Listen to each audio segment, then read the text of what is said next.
Hi everyone, William here with the Grand Duke Dmitri series on YouTube, and we are doing Dmitri's letters to his sister in 1908. We're taking a break from 1917 because, as I've said before, I need to do some translating, and before that, some digitization of the diary entries, the transference from microfilm to digital.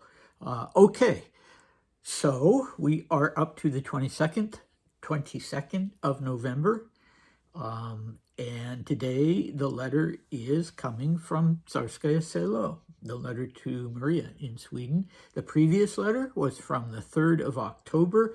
Dmitri was then in Petersburg with Aunt Ella, and they were getting his apartment in shape in what apparently was Paul's palace, because he refers to these as his old rooms from when he was a child. And yeah, so Ella was helping him out, and she was being really nice to him, and he was very happy about that, and he was very happy about his rooms, and it was quite a nice letter, except for the fact that, that he talked about missing Maria a lot. Understandable. So one person whose name was mentioned in that letter and will be mentioned again in this letter, and whom I have no separate information about, is a fellow called Dolinsky, Dolinsky in Latin letters. And I assume he was a butler or something equivalent to that, the person who took care of the palace and supervised the servants, even when nobody was living there, which had been empty of any of its royal inhabitants for quite a long time. So yeah, that's what I'm assuming about him. And today's letter, I should admit, is not admit, but point out at the beginning, is a longer one. So I've cut it in two, and it's not as long as the next one will be. And I'm not sure what Dmitri was doing in Tsarskoe Selo, maybe because he doesn't mention it. So why he's there. But anyway, that's the header. I guess he was there on a visit. Or was his father still there? His father had come for Grand Duke Alexei's funeral. Anyway, I don't know. So 22nd November 1908, my dear Maria, ! I am opening my letter with a rather strange greeting, to wit, that you are a real pig. I sent you a letter almost 4 weeks ago, and from you, nothing. You're really terrible. Before I forget, I need to ask you two things. Firstly, about Ivan Vlasov. He's asking for assistance for his son in recognition of his long service to your most revered person. The son needs to study, and the father of this noble man asks for financial assistance. I need to contribute 80 rubles. Now, I thought I would give 40, and you could then give 40. But maybe it wouldn't ruin you to give 80? Write to me about that. I have a great many pensioners, so of course I personally would be happier if you paid the full 80 rubles. Do you understand? Uh-oh. My Great Dane was sick earlier today, so I'm kind of relieved to hear him lively and barking, but on the other hand, his timing is bad. Okay, I personally would be happier if you paid the full 80 rubles. Do you understand? The second thing I wanted to talk to you about is that, according to Dolinsky, you have a calendar which was given to you as a gift by the Pavlovsk people, and they're asking you to send one page from it so they can send a new one for 1909 in the appropriate size. I guess that's all for now. All right, and that's all for us too. That's very short, but that's the end of his two requests for Maria, and I didn't want to go on just yet to the next part of the letter and end up talking for 20 minutes again. I don't like them to be that long, and the last one, as you know, was about 20 minutes.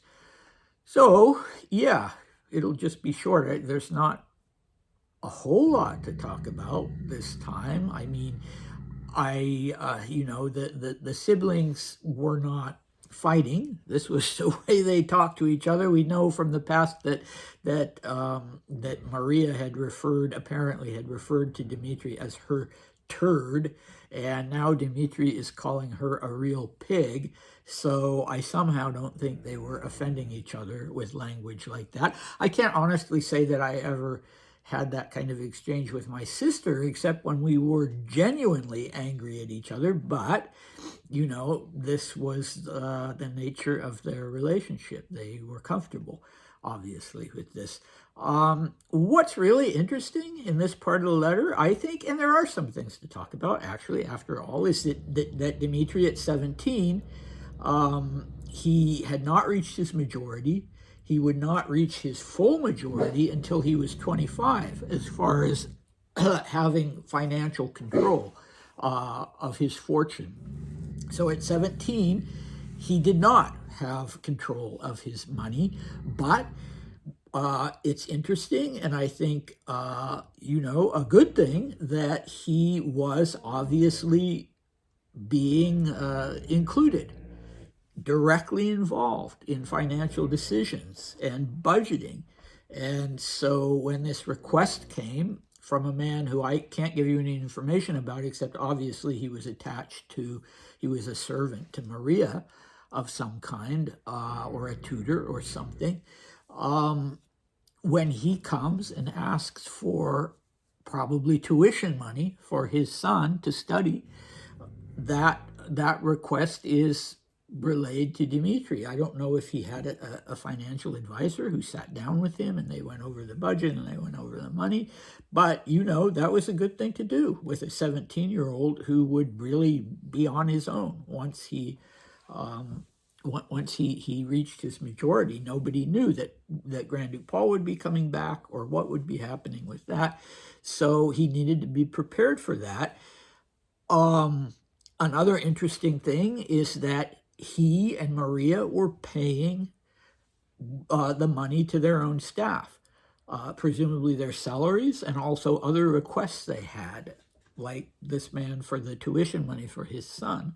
So they were still, well, Maria wasn't a minor anymore. She was still, I think she was 18, but maybe 19, but she was married. So she had her own household and control of her own finances, I believe.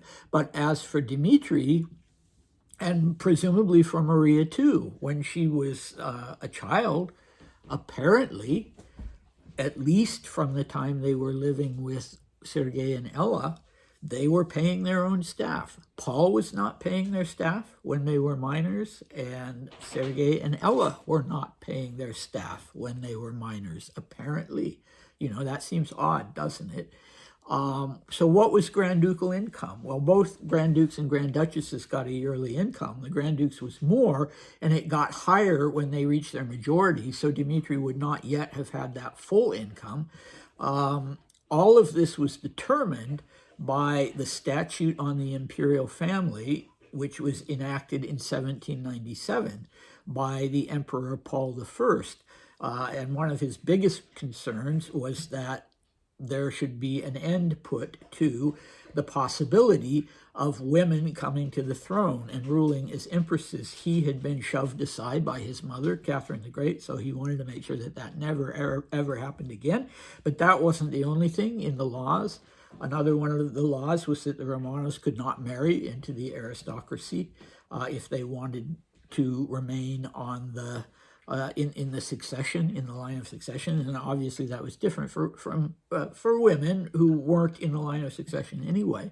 But it was strictly forbidden for male Romanovs to marry into the aristocracy, to take morganatic wives. That was one of the laws. Another one of the things covered by the statute is income. And at that time in 1797, if I remember correctly, the set income, yearly income for a Grand Duke was 200,000 rubles. And I don't know how much that would have gone up in, this was more than a century ago. if you read War and Peace, you'll see that the character Pierre Bezukhov, who is an aristocrat, has a yearly income, not a total amount of money, but a yearly income of 500,000 rubles. And so he was definitely the equivalent of what a billionaire would be nowadays. And there were some aristocratic families that were richer than the individual Romanovs. For instance, the Yusupov family. But yeah, so Dmitri would have had his set income. It would not have been his full income because he was still a minor. And yet he was the one who was paying for his... Okay, well, my great aunt has decided to eat. That's good. But the first thing he does is flip his ceramic dish over and make noise. So that fascinates me. If it is, as this letter implies, that he is responsible for paying all of these pensions and wages and special requests. And it does seem only fair that if this Vlasov was attached to Maria and not to him, that she should be the one who was paying the 80 rubles. Now, how much was 80 rubles? I ran that by AI, and it seems to be an approximation in the high hundreds or the low thousand, like 1,200. And what's not clear here is if that's a monthly payment or if the father is just asking for a one-time 80 ruble payment. It sounds like it's just one time because Dmitri is kind of asking for the 80 rubles right now. And whether there would be more that would be needed later, I don't know. Maybe this was just the initial tuition fee. He's not quibbling about it. You know, he's not saying, yeah, I'm not sure that I want to pay this or that you have a right to ask this. And, you know, as for his pensioners, as far as I know, admittedly, I've never looked into it, but as far as I know, there was no real social safety net in Russia at that time, or pretty much anywhere, I don't think. I could be dead wrong about that. But my guess is that if Dmitri and Maria and other members of the imperial family or aristocratic families with servants, if they did not pay pensions to their retirees, that those people wouldn't have pensions. Certainly it wasn't that long before Russia was basically a serf economy and people were owned.